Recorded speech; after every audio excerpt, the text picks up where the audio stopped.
Mari kita lihat kalimat berikut. Kapan?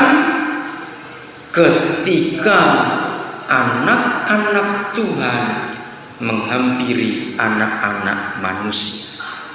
Ketika terjadi kawin campur antara terang dengan gelap. Ketika itulah lahir raksasa-raksasa itu. Pernikahan seperti ini akan melahirkan anak-anak yang sengsara, anak-anak yang nakal, anak-anak yang susah diatur. Saya menunjukkan 4 contohnya saja. Catat baik-baik. Ternyata monster-monster itu ada di sekitar kita. Kemarin waktu kami turun dari pesawat, ada monster cilik, perempuan saudara, belum 2 tahun. Sibuk pramugari pesawat, sampai penumpangnya juga sibuk. Anak kecil saudara, sudah mau landing pesawat, sudah pasang lampu, sabuk pengaman, diumumkan sudah landing. Ini anak meronta, merontanya nggak tanggung, nangisnya teriak. Pramugari bolak-balik, tidak mau diam, mau lepas. Saya nggak punya waktu untuk ketemu ibunya. Saya bisa memberitahukan, pasti ini orang tuanya salah menikah. 4 cirinya. Nomor 1, kalau sejak bayi anak itu pemberontak. Sejak bayi kelihatan pemberontakannya. Ketika dia mulai belajar jalan, mulai besar, saudara, bandelnya itu nggak wajar. Kalau dipukul nggak pernah nangis, tapi kalau nggak dipukul minta sesuatu nggak diturutin, nangisnya bisa 3 jam baru berhenti. Itulah monster itu, saudara. Jujur orang tua, kalau engkau punya anak seperti itu, periksa pernikahan, pasti ada yang nggak beres. Kalau berkata iya, itu nggak mau. Kalau tidak, ngotot tidak. Dari kecil kelihatan. Kalau diberi minum, ini dari bayi, itu mulut bisa ngancing. Tidak mau sama sekali. Melawannya kelihatan dari kecil. Maunya sendiri.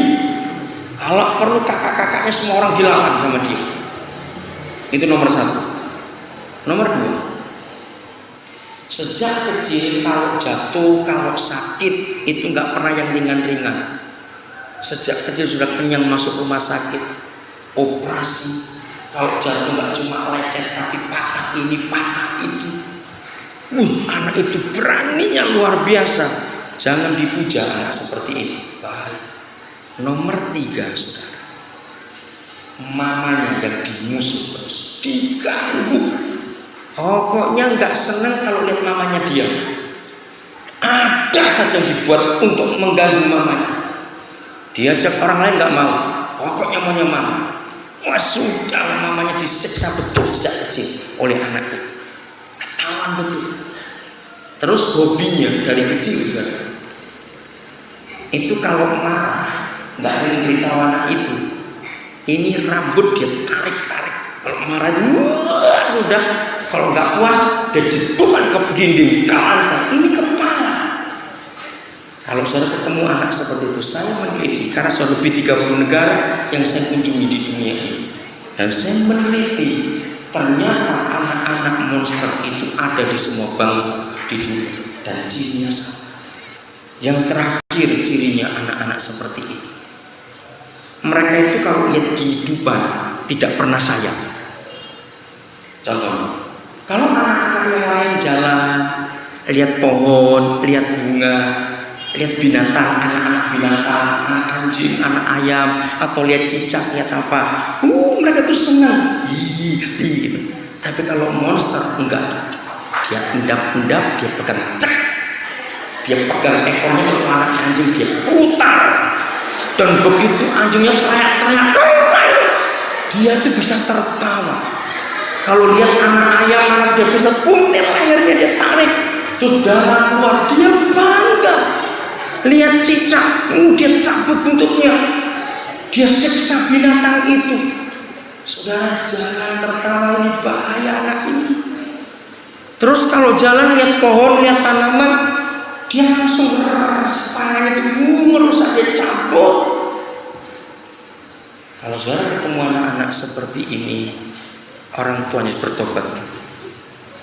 Itulah kata anak-anak raksasa yang di dalam Kejadian 6. Pasti orang tuanya salah kawin, pasti. Jangan tersinggung dulu. Dan cara membereskannya cuma gampang sekali. Bertobat orang tua dan bereskan pernikahan saudara. Gereja harus segera membuat pernikahan kudus. Yang sudah punya anak, sudah jadi majelis, sudah aktif di gereja, tapi bilis belum lunas, harus ada pemberesan total. Kasihan anak-anak itu nanti. Mengerikan saudara, mengerikan. Anak-anak itu besok kalau besar gampang jadi pembunuh. Sebab dari kecil sudah punya jiwa yang sadis. Senang kalau nyiksa. Makin itu kok binatang disiksa, makin kesakitan, makin puas anak ini. Dari kecil sudah sejahat itu. Dengarkan baik-baik anak Tuhan di Inde. Di mana-mana ada monster itu karena banyak perkawinan yang salah. Maka itu jaga diri kita baik-baik. Karena ada perkara yang luar biasa akan terjadi lewat pernikahan kita kalau kita betul-betul hidup dalam kekudusan yang Tuhan tunjukkan. Ayat terakhir. Ini yang kita ketahui dengan serius. Betapa Tuhan itu sungguh-sungguh ingin memberkati kita. Kalau kita nggak berfungsi dengan baik sebagai orang tua, jadi apa nanti anak-anak kita? Saudara ingin melahirkan anak-anak seperti Musa, seperti Simpson, seperti Yeremia, seperti Yesus Tuhan kita? Mau? Wah, itu sungguh-sungguh luar biasa. Ya. Kita buka sekarang 1 Korintus pasal 7. Perhatikan, anak-anak kita harus kudus. 1 Korintus pasal 7 ayat yang ke-12 sampai ayat yang ke-14. Kepada orang-orang lain aku, bukan Tuhan, katakan, ini perkawinan yang sudah terlanjur, yang belum tahu kebenaran.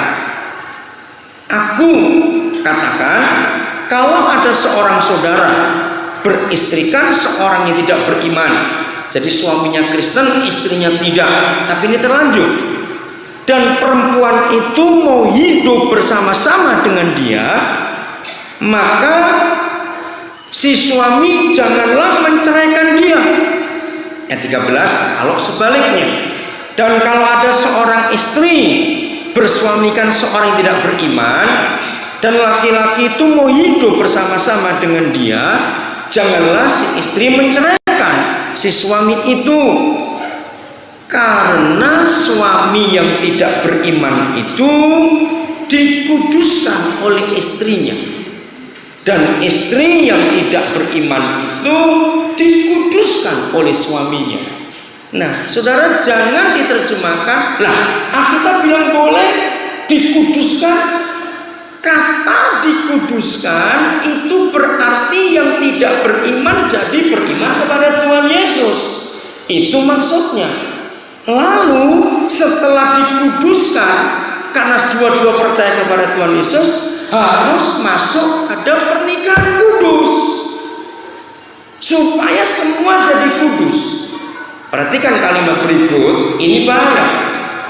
Andai kata tidak demikian, andai kata tetap tidak mau seiman dan tidak dikuduskan perkawinannya, niscaya anak-anakmu adalah anak apa? Jemaah. Mereka tidak bersalah, kita bersalah sebagai orang tua. Jadi orang-orang Kristen di Flores, perhatikan, kalau kita orang tua tidak bertobat, lalu ngotot sebelum mantuku lagi melunasi bilisnya, aku nggak akan nikahkan anak ini, berarti cucu-cucu kita itu tidak kudus. Mereka itulah monster-monster itu. Berarti gereja dan orang tua punya andil melahirkan penjahat-penjahat. Mereka tidak bisa menyelamatkan dunia. Mengerti sekarang, saudara?